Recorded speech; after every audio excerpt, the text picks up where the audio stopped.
ಪ್ರಶಾಂತ್, ಹೆಸರುಗಳ one by one ಎದ್ರ ಬದ್ರ ಕೂತ್ಕೊಂಡಾಗ್ಲೇ ಚರ್ಚೆ ಆಗ್ತಾವೋ ಏನೋ? ಅಟ್ಲೀಸ್ಟ್ ಒಂದು ಪಾಲಿಸಿ ಅಂತ ಆಗಿರ್ಬೇಕು. ಫಸ್ಟ್ ಟೈಮ್ ಗೆದ್ದವ್ರಿಗೆ ಮಂತ್ರಿ ಸ್ಥಾನ ಕೊಡಬೇಕೋ ಕೊಡಬಾರ್ದೋ, ಕೊಡೋದಾದ್ರೆ ಎಷ್ಟು, ಅದಿತ್ತು ಈಗಾಗಲೇ ವಿಧಾನ ಪರಿಷತ್ನಿಂದ ಎಷ್ಟು, ಇದೆಲ್ಲ ಅದಿತ್ತು ಈಗಾಗಲೇ ಮೊದಲನ ಬಾರಿ ಗೆದ್ದವರಿಗೆ ಮಂತ್ರಿ ಸ್ಥಾನ ಕೊಡಲ್ಲ ಅಂತಕ್ಕಂಥದ್ದು 2023ರಲ್ಲೇ ತೀರ್ಮಾನ ಆಗಿತ್ತು. ಹೀಗಾಗಿ ಈಗ 2-3 ಬಾರಿ ಗೆದ್ದವ್ರಿಗೂ ಕೂಡ ಇನ್ನೂ ಅವಕಾಶ ಸಿಕ್ಕಿಲ್ಲ. ಈಗ ವಿಧಾನ ಪರಿಷತ್ತಲ್ಲಿ ಒಂದು ಸಮಸ್ಯೆ ಬರುತ್ತೆ, ಸಭಾನಾಯಕ ಯಾರು ಅಂತಕ್ಕಂಥದ್ದು.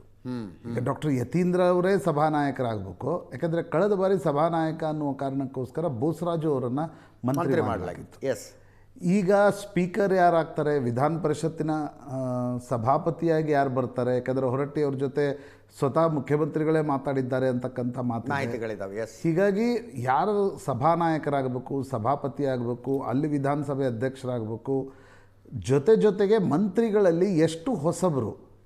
ಆಮೇಲೆ ಇನ್ನೊಂದಿದೆ, ಈಗ ಮಹಿಳೆ, ಈಗ ಡಾಕ್ಟರ್ ಆರತಿ ಕೃಷ್ಣ ಹೆಸರು ಕೂಡ ಕೇಳಿ ಬರ್ತಾ ಇದೆ, ಲಕ್ಷ್ಮೀ ಹೆಬ್ಬಾಳ್ಕರ್ ಹೆಸರಿದೆ, ನಯನ ಮುಟ್ಟಮ್ಮ ಕೂಡ ಆಕಾಂಕ್ಷಿ ಅಂತಕ್ಕಂಥದ್ದನ್ನು ಹೇಳಲಾಗ್ತಾ ಇದೆ. ಜೊತೆಗೆ ಜಾತೀಯ ಸಮೀಕರಣಗಳು ಮತ್ತು ಭಾಳ ಮುಖ್ಯ ಆಗಿರ್ತಕ್ಕಂಥದ್ದು D K Shivakumar, K C Venugopal ಮತ್ತು ರಣದೀಪ್ ಸಿಂಗ್ ಸುರ್ಜೇವಾಲಾ ಮೊದಲ ಬಾರಿ ಸಂಪುಟ ರಚನೆ ಆದಾಗ ಬಹಳ ಗಟ್ಟಿಯಾಗಿ ಒತ್ತು ಹೇಳಿದರು, ಹೊಸಬರನ್ನು ನಾವು ಸಂಪುಟಕ್ಕೆ ತರ್ತೀವಿ ಅಂತ. ಹೊಸಬರು ಅಂದರೆ ಯಾರ್ಯಾರು? ನೀವು ಮೊದಲ ಹಂತದಲ್ಲಿ ಮೊದಲ ಲೀಸ್ಟ್ ಮಾಡುವಾಗ ಯಾರು ಹೊಸಬರು ಬರಲಿಲ್ಲ, ಹೌದು, ಅವರೇ ಕಂಟಿನ್ಯೂ ಆದರೂ. ಅವರ ಬಹುತೇಕ ಇಲಾಖೆಗಳು ಕೂಡ ಒಂದು 2-3 ಬಿಟ್ಟರೆ ಉಳಿದವರೆಲ್ಲರೂ ಕೂಡ ಅದೇ ಇಲಾಖೆಗಳಲ್ಲಿ ಮುಂದುವರೆದ್ರು. ಸರ್ಕಾರಕ್ಕೊಂದು ಹೊಸತನ ಬೇಕಾದರೆ ಕೆಲ ಹೊಸ ಮುಖಗಳು ಬರಬೇಕು.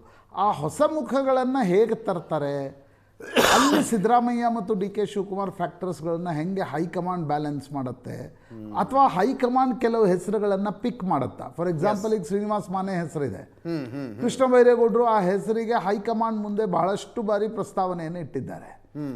ಈಗ ಆ ಹೆಸರಿಗೆ ಒಪ್ಪಿಗೆ ಕೊಟ್ಟರೆ ಸಂತೋಷ್ ಲಾಡ್ ಕಥೆ ಏನು? ಕೃಷ್ಣ ಬೈರೇಗೌಡರು ಇದು ಮಾಡ್ತಿದ್ದಾರಾ ಅಂದರೆ ಶ್ರೀನಿವಾಸ್ ಮಾನೆ ಪರವಾಗಿ? ಕೃಷ್ಣ ಬೈರೇಗೌಡರು ಮತ್ತು ಶ್ರೀನಿವಾಸ್ ಮಾನೆ ಭಾಳಷ್ಟು ಬಾರಿ ಹೋಗಿ ಸುನೀಲ್ ಕನ್ನುಗೋಲು ಜೊತೆಗೂ ಕೂಡ ದಿಲ್ಲಿಯಲ್ಲಿ ಚರ್ಚೆಯನ್ನು ನಡೆಸಿದರು. ಸುನೀಲ್ ಕನ್ನುಗೋಲು ಕರ್ಕೊಂಡು ಹೋಗಿ ಡಿ ಕೆ ಶಿವಕುಮಾರ್ ಜೊತೆಗೂ ಕೂಡ ಅವರು ಚರ್ಚೆಯನ್ನು ನಡೆಸಿದರು. ಹೀಗಾಗಿ ನಿಶ್ಚಿತವಾಗಿ ಈ ಎಲ್ಲ ಫ್ಯಾಕ್ಟರ್ಗಳಿವೆ. ಈಗ ಪ್ರಸಾದ್ ಅಬ್ಬಯ್ಯ ಪ್ರಯತ್ನವನ್ನು ಮಾಡ್ತಿದ್ದಾರೆ. ಇಲ್ಲಿ ದಲಿತ ಬಲಗೈ ಇದರಲ್ಲಿ ನರೇಂದ್ರ ಸ್ವಾಮಿ ಮತ್ತು ಆನೇಕಲ್ ಇವರು ಪ್ರಯತ್ನವನ್ನು, ಆನೇಕಲ್ ಶಾಸಕರು ಕೂಡ ಪ್ರಯತ್ನವನ್ನು ಮಾಡ್ತಿದ್ದಾರೆ. ಬಾಲಕೃಷ್ಣ, ಚಲೋರಾಯ ಸ್ವಾಮಿ, ಪಿರಿಯಾಪಟ್ನ ವೆಂಕಟೇಶ್ ಮತ್ತು ಪುಟ್ಟರಂಗ ಶೆಟ್ಟಿ, ಇವರಲ್ಲಿ ಯಾರ್ಯಾರು ಬರ್ತಾರೆ? ಯಾಕಂದರೆ ಉಪ್ಪಾರ ಸಮುದಾಯದಿಂದ ಒಂದು ಹೆಸರು ಬೇಕು ಅನ್ನೋದು ಸಿದ್ದರಾಮಯ್ಯನವರ ಒತ್ತಡ ಆಗಿರುತ್ತೆ. ಮಹದೇವಪ್ಪ ಕೈ ಬಿಟ್ಟಾಗ ಸಿದ್ದರಾಮಯ್ಯನವರು ಅವ್ರಿಗೂ ಕೂಡ ಮೈಸೂರು ಜಿಲ್ಲೆಯಲ್ಲಿ ಪಾಲಿಟಿಕ್ಸ್ ಮಾಡಬೇಕಾದ್ರೆ ಆ ಭಾಗದಲ್ಲಿ ಒಂದು ದಲಿತ ಹೆಸರು ನಿಶ್ಚಿತವಾಗಬೇಕು. ಕರೆಕ್ಟ್.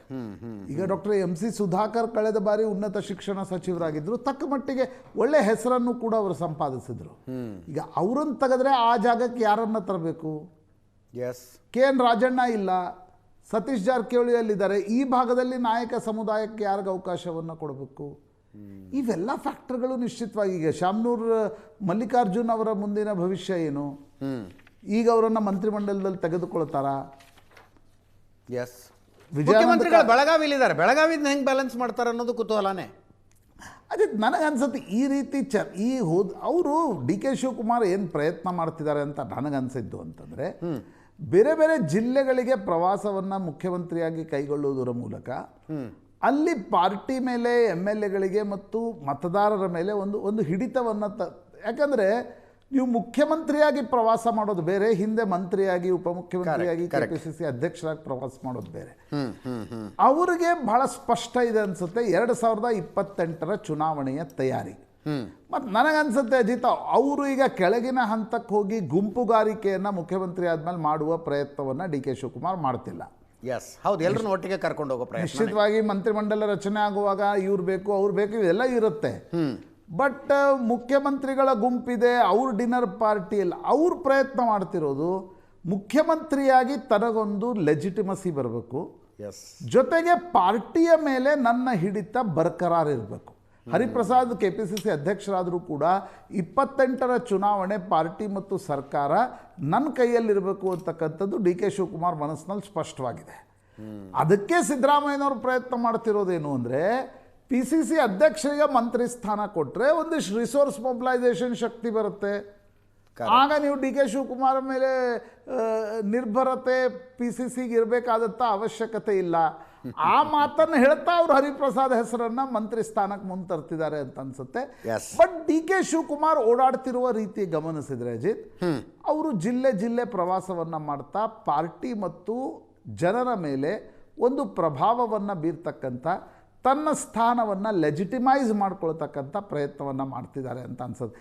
ಅದರ್ವೈಸ್ ಏನಾಗುತ್ತೆ, ಒಕ್ಕಲಿಗ ಭಾಗ ನೋಡಿ, ಅವರು ಪ್ರವಾಸ ಮಾಡ್ತಿರೋದು ಒಕ್ಕಲಿಗ ಭಾಗದಲ್ಲ, ಹೌದು, ಒಂದು ರೇರ್ ಉತ್ತರ ಹೈದರಾಬಾದ್ ಕರ್ನಾಟಕದ ಕೊನೆಯ ಜಿಲ್ಲೆ, ಇನ್ನೊಂದು ಮುಂಬೈ ಕರ್ನಾಟಕದ ಕೊನೆಯ ಜಿಲ್ಲೆ.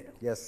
ಸೊ ಅಲ್ಲಿ ಸೀಟ್ಗಳನ್ನು ಮತ್ತು ಅಲ್ಲಿ ತನ್ನ ಪ್ರಭಾವಲಯವನ್ನು ವಿಸ್ತರಿಸಿದರೆ ಮಾತ್ರ 28ರಲ್ಲಿ ತನ್ನ ನಾಯಕತ್ವದಲ್ಲಿ ಚುನಾವಣೆ ನಡೆಯುತ್ತೆ.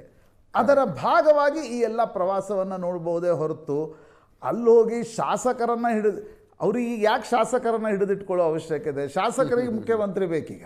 ಹೌದು ಹೌದು. ಮುಖ್ಯಮಂತ್ರಿ ಆಗುವಾಗ ಶಾಸಕರ ಅವಶ್ಯಕತೆ ಇತ್ತು, ಆದಮೇಲೇನು? ಈಗ 28ರ ಟಿಕೆಟ್ಗೋಸ್ಕರ ಶಾಸಕರು ಅವರು ದುಂಬಾಲು ಬೀಳುವ ಪರಿಸ್ಥಿತಿ ಇರುತ್ತೆ. ಬಟ್ ಅವರಿಗೆ ಈಗ ಸಿದ್ದರಾಮಯ್ಯನವ್ರಿಗೆ, ಯಡಿಯೂರಪ್ಪನವ್ರಿಗೆ ಏನೋ ಒಂದು ಲೆಜಿಟಿಮಸಿ ಇತ್ತು ನೋಡಿ ಇಡೀ ರಾಜ್ಯದಲ್ಲಿ.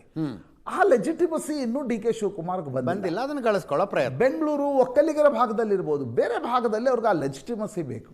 ಅದಕ್ಕೋಸ್ಕರ ಈ ಪ್ರವಾಸ ಅಂತ ಅನ್ಸುತ್ತೆ. ಎಸ್. ಅದರ ಜೊತೆಗೆ ಮಂತ್ರಿ ಸ್ಥಾನವನ್ನು ಕಳೆದುಕೊಳ್ಳಬಹುದು ಕೆಲವರು. ಸಿದ್ದರಾಮಯ್ಯನವರ ಕ್ಯಾಬಿನೆಟ್ನಲ್ಲಿದ್ದರು, ಈ ಸಲ ಸಿಗಲಿಲ್ಲ ಅನ್ನುವಂಥವ್ರು. ಅವ್ರಿಗೆ ಪೊಲಿಟಿಕಲ್ ಕರಿಯರ್ ದೊಡ್ಡದಿದೆ ಮುಂದೆ. ಅವ್ರು ಬೇರೆ ಏನಾರು ಯೋಚನೆ ಮಾಡ್ತಾರಾ? That depends. ಈಗ ನಾನೀಗ ಶಾಸಕರ ಹೆಸರು ಹೇಳಕ್ ಹೋಗಲ್ಲ, ಬೇಡ ಅಂತ ಅನ್ಕೊಂಡೆ ನಾನು. ಹೆಸರುಗಳು 3-4 ಹೆಸರು ತಲೆಗೆ ಹೊಳಿತಾ ಇದ್ದಾರೆ, ಬೇಡ ಅಂತ. ಶಾಸಕರು ರಾಜಕಾರಣದಲ್ಲಿ ಏನಾಗುತ್ತೆ, ನಿಮಗೆ ಎಷ್ಟು ಅವಕಾಶ ಇದೆ ಅನ್ನೋದು ಬಹಳ ಮುಖ್ಯ. ಈಗ K N Rajanna for example, ಅವರು ಹೋಗ್ತಾ ಹೋಗ್ತಾ ಹೋಗ್ತಾ ಪೂರ್ತಿ ದೂರ ಹೋಗ್ಬಿಟ್ರು. ಹೌದು. ಅವ್ರಿಗೆ ಗೊತ್ತಿದೆ ಅವ್ರಿಗೆ 2028ರಲ್ಲಿ ಕಾಂಗ್ರೆಸ್ಸು ಟಿಕೆಟ್ ಕೊಡಲ್ಲ, ಅವ್ರಿಗೂ ಕಾಂಗ್ರೆಸ್ ಟಿಕೆಟ್ ಮೇಲೆ ನಿಲ್ಬೇಕು ಅಂತ ಅನ್ಸಲ್ಲ. ಹೀಗಿರುವಾಗ ಅವರೊಂದು ಆಲ್ಟರ್ನೇಟಿವ್ ತಲಾಶ್ ಮಾಡ್ತಾರೆ. ಎಸ್. ಬಟ್ ಸಚಿವ ಸಂಪುಟ ಮಿಸ್ ಆಗಿರ್ತಕ್ಕಂಥ ಏನು ಮಾಜಿ ಸಚಿವರಿದ್ದಾರೆ, ತಕ್ಷಣಕ್ಕೇನೋ ಶಿಪ್ ಹಾರತಕ್ಕಂಥ ಪರಿಸ್ಥಿತಿ ಕರ್ನಾಟಕದಲ್ಲಿ ಇವತ್ತಿದೆ ಅಂತ ನನಗೆ ಅನ್ಸಲ್ಲ. ಯಾಕಂದ್ರೆ ಅದಕ್ಕೆ ಮುಖ್ಯ ಕಾರಣ ವಿಪಕ್ಷದಲ್ಲಿ ಒಂದು ಏಕತೆ ಇಲ್ಲ, ವಿಪಕ್ಷದಲ್ಲಿ ಕನ್ಫ್ಯೂಷನ್ಸ್ ಇದೆ. ನಿಮಗೆ ಹಿಂದೆ ಯಡಿಯೂರಪ್ಪನವರಿದ್ದಾಗ ಯಡಿಯೂರಪ್ಪನವರ ನಾಯಕತ್ವ ಅನ್ನುವ ಕಾರಣಕ್ಕೋಸ್ಕರವಾದರೂ ಒಂದಿಷ್ಟು ಹಡಗನ್ನ ಹಾರುವ ತಯಾರಿಯನ್ನ ಮಾಡ್ತಾರೆ. ಯಾರು ನೋಡ್ಕೊಂಬರ್ಬೇಕು, ಯಾರು ನಂಬ್ಕೊಂಬರ್ಬೇಕು. ಈಗ ಆ ಕಾರಣದಿಂದ ಉಳಿದವರು ಕೂಡ ತುಂಬಾ ಒಂದು ರೀತಿಯ ಹರಿಬರಿಯಲ್ಲಿ ಇರಲ್ಲ. ಒಂದು ಎರಡನೇದು, ನನಗನ್ಸುತ್ತೆ ಏನಾದರೂ ಮಾಡ್ಲಿಕ್ಕೆ ಹೋದ್ರೆ ಟಿಕೆಟು ಸಿಗ್ಲಿಲ್ಲ ಅಂತಂದ್ರೆ ಅದು ಕೂಡ ಕಷ್ಟ ಇರುತ್ತೆ. ಇಲ್ಲೂ ಟಿಕೆಟ್ ಸಿಗದೆ, ಆಮೇಲೆ ಕೆಲವು ನೋಡಿ ಅಜಿತ್, ಲಿಂಗಾಯತ ಶಾಸಕರಿದ್ರೆ ಅವ್ರು ಶಿಫ್ಟ್ ಆಗ್ಬೋದು. ನಾನು ಹೆಸರೇ ಹೇಳ್ಬಿಡ್ತೀನಿ. ಈಗ ಲಕ್ಷ್ಮಣ್ ಸವದಿ, ಅವ್ರಿಗಲ್ಲಿ ಉಪಮುಖ್ಯಮಂತ್ರಿ ಮಾಡಿದ್ರು ಸೋತಾಗ. ಹೌದು. ಇಲ್ಲಿ ಬಂದು ಅವ್ರು ಮಂತ್ರಿನೂ ಮಾಡಲಿಲ್ಲ ಅಂದ್ರೆ ಅವ್ರು ಬಿಜೆಪಿಯಲ್ಲಿ ಎದುರು ಕಾಂಗ್ರೆಸ್ ಅವ್ರಿಗೊಂದು ಪ್ರಶ್ನೆ ಇರುತ್ತೆ, ಅವ್ರಿಗೊಂದು ಆಪ್ಷನ್ ಇರುತ್ತೆ. ಬಟ್ ನಾನ್ ಲಿಂಗಾಯತ್ ಶಾಸಕರಿಗೆ ಮುಂಬೈ ಕರ್ನಾಟಕ ಭಾಗದಲ್ಲಿ ಕಾಂಗ್ರೆಸ್ನಿಂದ ಎಷ್ಟು ಸುಲಭವಾಗಿ ಗೆಲ್ಬೋದು, ಅವರು ಬಂದು ಬಿಜೆಪಿಯಲ್ಲಿ ಗೆಲ್ಲಕ್ಕಾಗಲ್ಲ. ವೋಟಿಂಗ್ ಪ್ಯಾಟರ್ನ್ ಡಿಫ್ರೆಂಟ್ ಇದೆ. ಹಿಂದೆ ಶ್ರೀನಿವಾಸ್ ಮಾನೆ ಅವರಿಗೆ ಬಿಜೆಪಿ ಗಾಳ ಹಾಕಿತ್ತು, ನಾವು ಟಿಕೆಟ್ ಕೊಡ್ತೀವಿ ನಿಲ್ಲಿ ಅಂತ. ಅವರೊಂದು ಬಹಳ ಮಾತನ್ನ ಬಿಜೆಪಿ ನಾಯಕರಿಗೆ ಹೇಳಿದ್ರು. ಅವ್ರು ಹೇಳಿದ್ರು, ಕಾಂಗ್ರೆಸ್ನಲ್ಲಿ ನಾನು ಮರಾಠ ಆಗಿ ಹೋಗಿ ನಿಂತಾಗ ನನಗೆ ಕುರುಬ, ಮುಸ್ಲಿಂ, ದಲಿತ್ ರೈಟ್ ಜೊತೆಗೆ ಬರುತ್ತೆ. ನಾನು ಲಿಂಗಾಯತ್ ಕಾನ್ಸ್ಟಿಟ್ಯೂನ್ಸಿಯಲ್ಲಿ ಹೋಗಿ ಮರಾಠ ನಿಂತರೆ ಲಿಂಗಾಯತರೇ ನನಗೆ ಓಟ್ ಹಾಕೋಲ್ಲ ಕಾಂಗ್ರೆಸ್ನಲ್ಲಿ ಲಿಂಗಾಯತ್ ಅಭ್ಯರ್ಥಿ ಬಂದರೆ.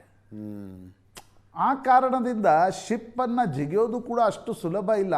ಅದು depends on your cost and. ಈಗ ಜಾರಕಿಹೊಳಿ ಅವ್ರಿಗೆ, ಅವ್ರಿಗೇನು ಅದರಲ್ಲಿ ಏನು ಸಮಸ್ಯೆನೇ ಇಲ್ಲ, ಅವ್ರು ಯಾವ ಪಾರ್ಟಿಗೆ ಹೋದ್ರೂ ಗೆಲ್ತಾರೆ. ಕರೆಕ್ಟ್. ಬಟ್ ಉಳಿದ ಶಾಸಕರಿಗೆ ಅಷ್ಟು ಸುಲಭ ಇಲ್ಲ ಎಲ್ಲವೂ ಕೂಡ. ಹೌದು. ಸೊ ಅಲ್ಲೇನಾಗತ್ತೆ, ಆಮೇಲೆ ನನಗನ್ಸುತ್ತೆ ಅಜಿತ್, 28ರ ಸೇತುವೆ ದಾಟುವಾಗ ಟಿಕೆಟ್ ಸಿಗುತ್ತೋ ಇಲ್ವೋ, ಯಾವ್ದು ಫೇವರೇಬಲ್ ಇದೆ. ಈಗ ಡಿ ಕೆ ಶಿವಕುಮಾರ್ ಸರ್ಕಾರ ಬಹಳ ಒಂದು ಗಾಳಿಯಲ್ಲಿದೆ. 28ರವರೆಗೆ ಆ ಗಾಳಿ ಉಳಿಯುತ್ತೋ ಇಲ್ವೋ, ಇದೆಲ್ಲವೂ ನಿರ್ಭರ ಆಗತ್ತೆ. ಇಷ್ಟು ಬೇಗ ತಕ್ಷಣಕ್ಕೆ ಧ್ರುವೀಕರಣ ಆಗತ್ತೆ ಅಂತ ನನಗನ್ಸಲ್ಲ. ರೈಟ್. ಅನ್ಡೌಟೆಡ್ಲಿ ಧ್ರುವೀಕರಣ ಪ್ರತಿಯೊಂದು ಚುನಾವಣೆಯ ಮುಂಚೆ ನಡೆಯುತ್ತೆ. ಅದು ಕಾಂಗ್ರೆಸ್ ಪರವಾಗಿ ನಡೀಬೋದು, ಕಾಂಗ್ರೆಸ್ ವಿರುದ್ಧವಾಗಿ ನಡೀಬೋದು. ಬಿಜೆಪಿಯಿಂದ ಕೆಲವರು ಕಾಂಗ್ರೆಸ್ಸಿಗೆ ಬರ್ಬೋದು, ಕಾಂಗ್ರೆಸ್ಸಿಂದ ಕೆಲವರು ಬಿಜೆಪಿಗೆ ಬರ್ಬೋದು. ಕರೆಕ್ಟ್. ಬಟ್ ರಾಜಕೀಯ ವಲಯದಲ್ಲಿ ನಾನು ಮೊನ್ನೆ ನೋಡಿದ ಹಾಗೆ ಈ ಡಿಲಿಮಿಟೇಷನ್ ಬಿಲ್ ಏನಾದರೂ ಈ ಮಳೆಗಾಲದ ಅಧಿವೇಶನದಲ್ಲಿ ಬಂದರೆ, ಕರ್ನಾಟಕದ ಚುನಾವಣೆ ಯಾವಾಗ ನಡೆಯುತ್ತೆ, ಅದು ಒನ್ ನೇಷನ್ ಒನ್ ಇಲೆಕ್ಷನ್ ಆಗತ್ತಾ, ಏನಾಗತ್ತೆ ಅನ್ನೋದ್ರ ಬಗ್ಗೆ ಜಾಸ್ತಿ ಕುತೂಹಲ ಇದೆ. ತುಂಬಾ ರಾಜಕಾರಣಿಗಳಿಗೆ ಅದು ಕನ್ಫ್ಯೂಷನ್ ಇದೆ. ಹೀಗಾಗಿ ಅದು ಬಿಲ್ ಬರೋದಕ್ಕೂ ಎಲ್ರಿಗೂ ದಾರಿ ಕಾಯ್ತಾ ಇದ್ದಾರೆ. ನಾನು ಅನೇಕರನ್ನ ನೋಡಿದೆ. SIR ಪ್ರಕ್ರಿಯೆ, ಕ್ಷೇತ್ರದ ಮೇಲಿನ ಹಿಡಿತ, ಯಾವ ಪಾರ್ಟಿಯಲ್ಲಿರಬೇಕು, ಇದೆಲ್ಲದಕ್ಕಿಂತ ಹೆಚ್ಚು ನಾಳೆ ಡಿಲಿಮಿಟೇಷನ್ ಆಗಿಬಿಟ್ರೆ ಎಲ್ಲವೂ ತಿರುವು ಮುರುವು ಆಗ್ಬಿಡುತ್ತೆ. ಕರೆಕ್ಟ್. ಸೊ ಇಷ್ಟು ಬೇಗ ಯಾರೂ ಕೂಡ ಏನನ್ನು ಡಿಸೈಡ್ ಮಾಡುವ ಸ್ಥಿತಿಯಲ್ಲಿದ್ದಾರೆ ಅಂತ ಅನಿಸ್ತಾ ಇಲ್ಲ.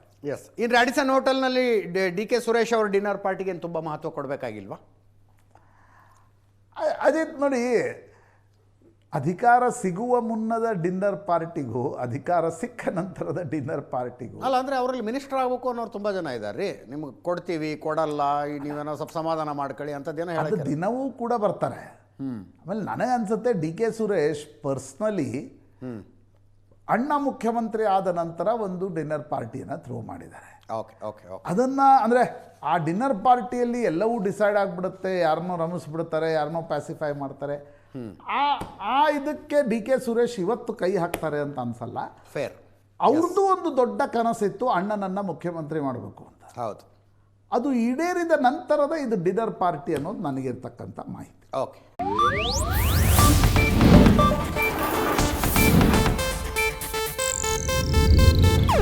ಇದು ಏಷ್ಯಾನೆಟ್ ನ್ಯೂಸ್ ನೆಟ್ವರ್ಕ್ ಪ್ರಸ್ತುತಿ.